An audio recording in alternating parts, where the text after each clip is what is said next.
You can take the guest room or move out, Dad said when my sister suddenly moved in with her husband. Better if you're gone by tomorrow, my sister added cheerfully. I moved out. A week later, panic set in.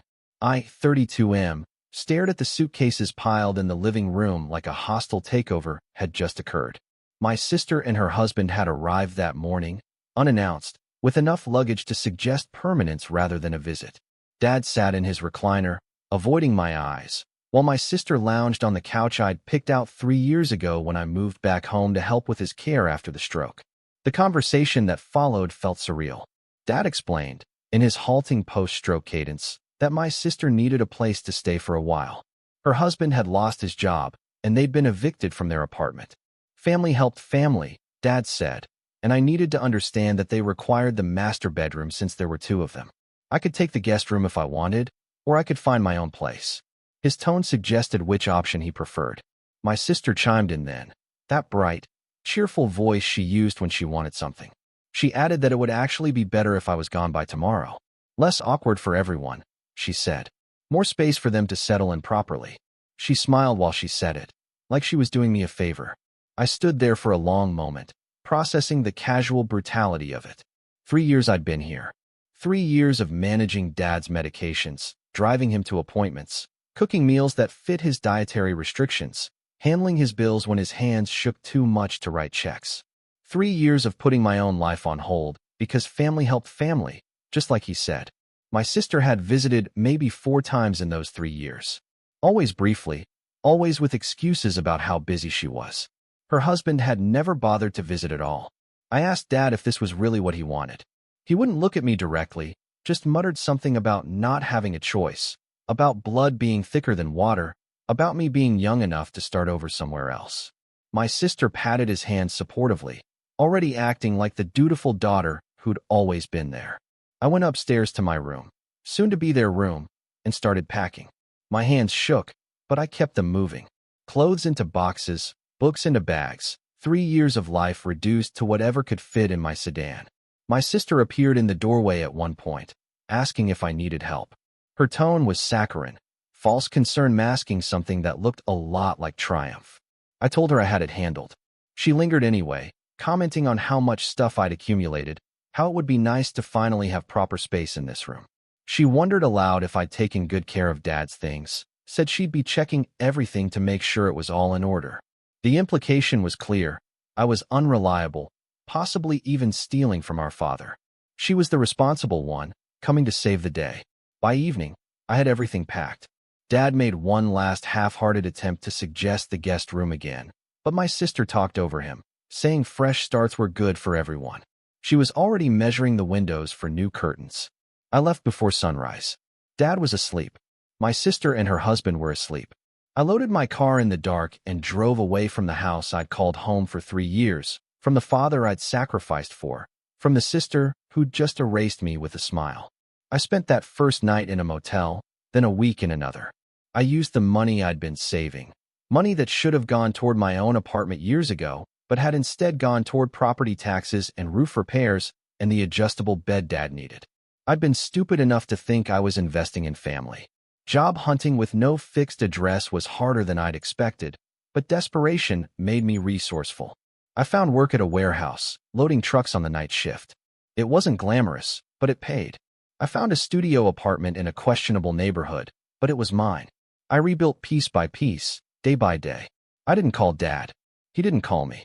Then, 8 days after I left, my phone rang at 2 in the morning. My sister. I almost didn't answer, but some stubborn part of me was curious. She was crying. Actual tears in her voice, not the fake ones she'd always been able to summon when she wanted something. She said Dad had fallen. He'd gotten up in the night, confused, and fallen in the bathroom. He was in the hospital with a broken hip. She needed me to come home, to help, because she couldn't handle this alone. Her husband was useless in a crisis, she said. She needed her brother. I asked her why she thought I'd help after what she'd done. The line went quiet. Then she started making excuses. She'd been stressed, desperate, not thinking clearly. Dad had been the one to suggest I leave, not her. She was just trying to keep the peace. Surely I understood. I told her I understood perfectly. I understood that I was useful when she needed something and disposable when I wasn't. I asked her where this sudden concern for Dad had been for the past 3 years while I was doing everything alone. She didn't have an answer for that. She shifted tactics then, tried anger. Called me selfish, said I was abandoning Dad when he needed me most, said I was proving I'd never really cared about family at all. I let her vent, let her words bounce off the armor I'd built in 8 days of sleeping in cheap motels and eating ramen. When she finished, I asked her a simple question. Where was Dad's living will? Silence. She asked what I meant. I explained that Dad had updated his living will 2 years ago when I'd taken him to the lawyer. Did she know what was in it? Did she know his wishes about medical intervention, about DNR orders, about organ donation? Did she even know the names of his doctors, his medications, his pharmacy? More silence. She admitted she didn't know any of that. I told her that was unfortunate, because I wasn't sharing that information. She wanted to play dutiful daughter. She could figure it out herself. Dad's primary care physician, his cardiologist, his neurologist, his physical therapist. She'd have to start from scratch. Good luck getting past HIPAA without the right documentation. She started crying harder, begging now. The hospital needed information. Decisions had to be made. Dad was confused, couldn't remember things, kept asking for me. Please, she said. Please come back. They'd give me my room back. I could stay as long as I wanted. Things would be different. I asked her why I'd want my room back when she'd made it very clear it wasn't mine anymore. She tried to backtrack, said that was just temporary, just until they got on their feet. I asked her how long that would be. She didn't have an answer. Then I told her the truth. I'd scanned every important document in Dad's files before I left. Medical records, insurance policies, bank statements, the deed to the house, everything. I had copies of it all stored safely where she'd never find them. I'd also contacted Dad's doctors and his lawyer, explained that I'd been removed from the home and could no longer serve as primary caregiver, and suggested they get updated contact information from the family members who'd taken over his care. Everything was done legally, properly, through official channels. She realized what that meant. She'd have to establish herself with every provider, get Dad to sign new authorizations while he was confused and medicated, navigate a healthcare bureaucracy that was already frustratingly complex even when you had all the right information. It would take weeks, maybe months, to untangle. I told her she'd wanted me gone. She'd gotten her wish. This was what it looked like. She called me cruel. She called me vindictive. She said I was punishing Dad for her mistakes. I let her finish, then explained that I wasn't punishing anyone. I was simply no longer carrying a burden I'd been told to put down. She'd made it clear I wasn't needed, wasn't wanted, wasn't family enough to keep a room in my own father's house. So I'd left, and I'd taken my contribution with me. If she wanted to be Dad's caregiver, she could be his caregiver. All of it. The doctor's appointments and medication schedules and insurance claims and mobility assistance and dietary restrictions and everything else that came with caring for an aging parent with health issues. No shortcuts, no half measures, no calling me when it got hard. She asked what would happen to Dad. I said that was up to her now. She'd wanted this responsibility. The hospital would discharge him in a few days, and he'd need round-the-clock care for weeks while he recovered. She'd need to arrange home health care or do it herself. She'd need to handle his physical therapy, his pain management, his confusion and frustration. She'd need to be there at 3 in the morning when he woke up disoriented. She'd need to put her life on hold the way I had. She started bargaining. Money, she said. They'd pay rent. They'd contribute to expenses. Her husband would get a job soon. Things would stabilize, and then they'd help with Dad's care. They'd make it work. I asked her where this money would come from. She fell silent again. I knew the answer. There was no money. There'd never been money. That was why they'd been evicted, why they'd come to Dad's house in the first place. They were drowning, and they'd pulled Dad under with them, and expected me to save everyone while being told I was unwelcome. She tried one more approach, guilt. She said Dad was asking for me, that he was scared and confused and kept saying my name. She said he didn't understand why I wasn't there. She said he needed me, regardless of what she'd done. That one hurt. I won't lie. 3 years of caring for him, of watching him struggle to speak and move and remember, of being patient through his frustrations and fears, that had meant something to me. He'd meant something to me. Still did. But he'd also chosen. When it came down to it, when my sister showed up with her suitcases and her demands, he'd chosen her. Maybe because she was the baby, the one he'd always protected. Maybe because he felt guilty about the distance between them. Maybe because he was tired and confused, and she made it sound easy. Whatever the reason, he'd told me to leave my own home, the home I'd maintained and paid for and filled with my care. I told my sister I'd think about it, and hung up. I didn't think about it. I went to work. I came home. I paid my rent. I started building a life that was mine. She called again 2 days later. Dad had been discharged. They'd gotten him home, but he was in pain, confused, angry. He wouldn't eat. He wouldn't take his medications. He kept calling for me. She was exhausted. Her husband was useless. She didn't know what to do. Please, she begged. Just come talk to him. Just help us get through this initial crisis. I asked if she was offering me my room back permanently. She hesitated, said they could share the master bedroom, that she'd make space. I asked if that meant they were moving out. Another hesitation. She couldn't commit to that, she said. They needed time to find jobs, save money. Maybe in a few months. I told her no. She was stunned into silence. I explained that I didn't work on maybes anymore, didn't rebuild my life around other people's convenience. She'd made her priorities clear. Now I was making mine clear. She started crying again, angry tears this time. Called me every name she could think of, said I was killing Dad through neglect, that I'd regret this forever, that family didn't abandon family. I waited until she ran out of steam, then reminded her that family also didn't throw family out to make room for others. She'd written the rules. I was just playing by them. The third call came from Dad's phone, but it was still my sister. Dad wanted to talk to me, she said. Would I at least speak to him? I agreed. His voice was weak, confused. He asked where I was, why I wasn't home. He said he needed help, that things hurt, that he didn't understand what was happening. My sister had told him I was busy with work, but surely I could visit. Surely I could come home. I asked him if he remembered telling me to take the guest room or leave. Silence. I asked if he remembered my sister saying it would be better if I was gone by tomorrow. More silence. Then, quietly, he said he hadn't meant for me to stay away. He'd thought I'd be close by, available when needed. I told him I was exactly as available as he'd made me. He'd given away my room, my place in the household, my role in his life. I couldn't be on call for a home I didn't live in anymore. My sister was his caregiver now. She'd made that clear when she moved in.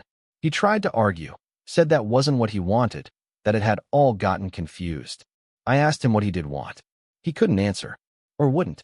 I told him I loved him, that I wished things had gone differently, but that I wasn't coming back to be convenient help while being treated as expendable.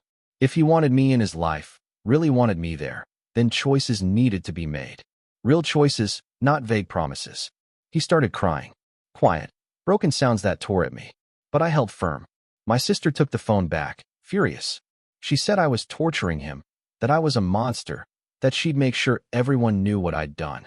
I told her to go ahead, tell everyone how she'd thrown me out, and then demanded I come back when things got hard. Tell everyone how Dad had sided with her. See who ended up looking like the villain.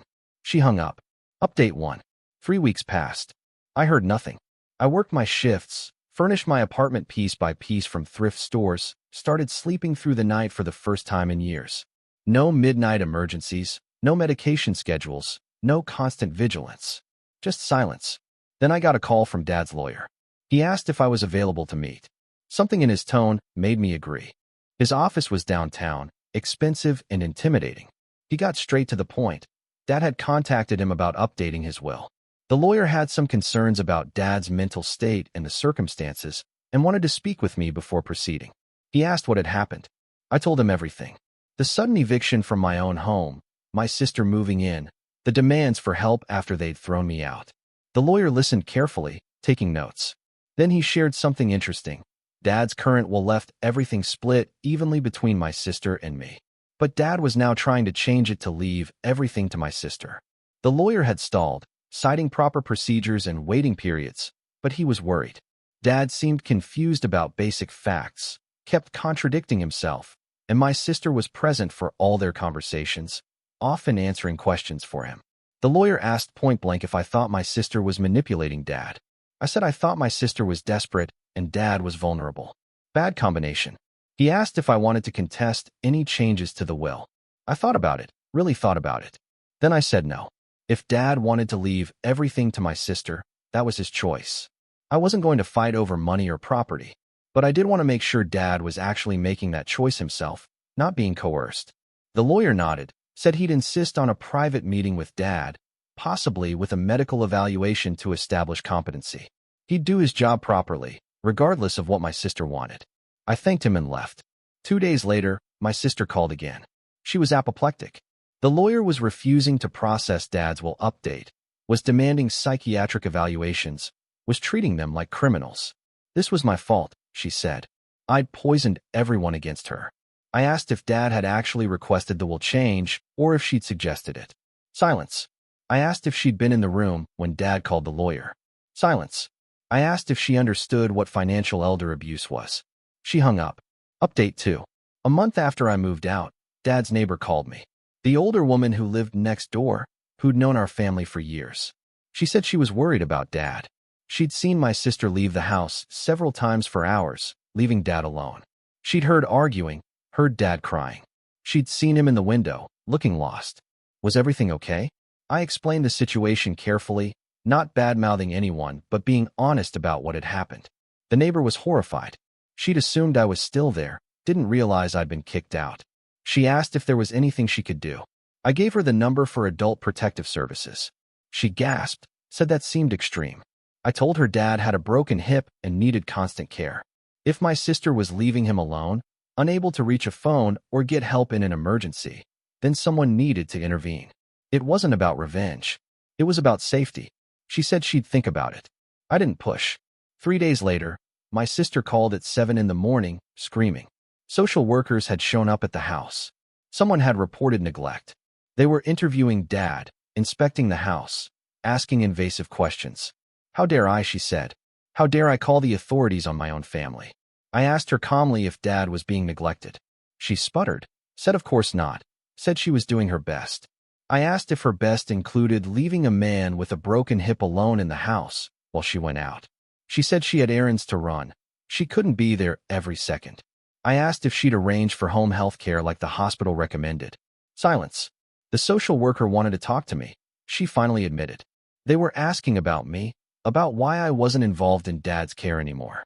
She'd told them I'd abandoned the family, but they seemed skeptical. What was I going to tell them? I said I'd tell them the truth. Every bit of it. She threatened me, said she'd make sure Dad never spoke to me again, that I'd never see him, never inherit anything, never be part of the family. I told her she'd already accomplished most of that. What exactly did she think she could still take from me? When the social worker called me, I was completely honest. I explained the 3 years of caregiving, the sudden eviction, the calls demanding help without offering restitution or respect. I provided documentation, texts, emails, medical records I'd kept copies of. I explained Dad's complex needs, the care plan that had been working, the specialized knowledge required. The social worker asked if I was willing to resume care. I said not under the current circumstances. If Dad wanted me back as his caregiver, my sister and her husband needed to leave, and Dad needed to ask me himself, without her present. Otherwise, they'd figure it out or find professional help. The social worker said she understood and thanked me for my honesty. Update 3. 6 weeks after I moved out, Dad called me himself. No sister in the background, no one coaching him. His voice was stronger, clearer. He asked if we could meet somewhere neutral. I agreed to a coffee shop near the hospital. He looked smaller somehow, older. The broken hip had aged him. He used a walker, moved carefully. We sat across from each other, awkward and hurting. He apologized. Really apologized, not the half-hearted deflection from before. He said he'd been confused when my sister arrived, overwhelmed by her urgency and his own guilt about their estrangement. He'd convinced himself that taking her in was the right thing, that I'd understand because I was the responsible one, the one who always managed. He hadn't realized what he was asking me to give up, hadn't thought about the years I'd already given, hadn't considered how it would feel to be displaced from my own home. He'd been selfish and stupid, and he was sorry. I asked him what changed. He said the social worker's visit had been a wake-up call. My sister had been leaving him alone, had been pushing him to change his will, had been slowly taking over his finances. She wasn't cruel, he said, just desperate and in over her head. But desperation had made her careless with him, and he'd finally seen it clearly. He'd asked her and her husband to leave. They'd fought. She'd cried. She'd accused him of choosing me over her. He'd said that wasn't it. He was choosing himself, his own safety and dignity. They'd left 2 days ago. The house was empty now. Too empty. He asked if I consider coming home. Not because he needed a caregiver. He was arranging proper home health care now, learning to accept help from professionals. But because he missed his son. Because he'd made a terrible mistake. Because he wanted the chance to rebuild what he'd broken. I sat with that for a long moment. Part of me wanted to punish him more, to let him sit in the consequences. Part of me just felt tired. And part of me, the part that had spent 3 years caring for him, missed him too. I told him I'd think about it. But things would be different if I came back. Equal partnership, not me sacrificing while he took it for granted. Boundaries. Respect. If he ever chose someone else over me like that again, I'd leave and never come back. He agreed immediately, relief flooding his face. I didn't move back right away.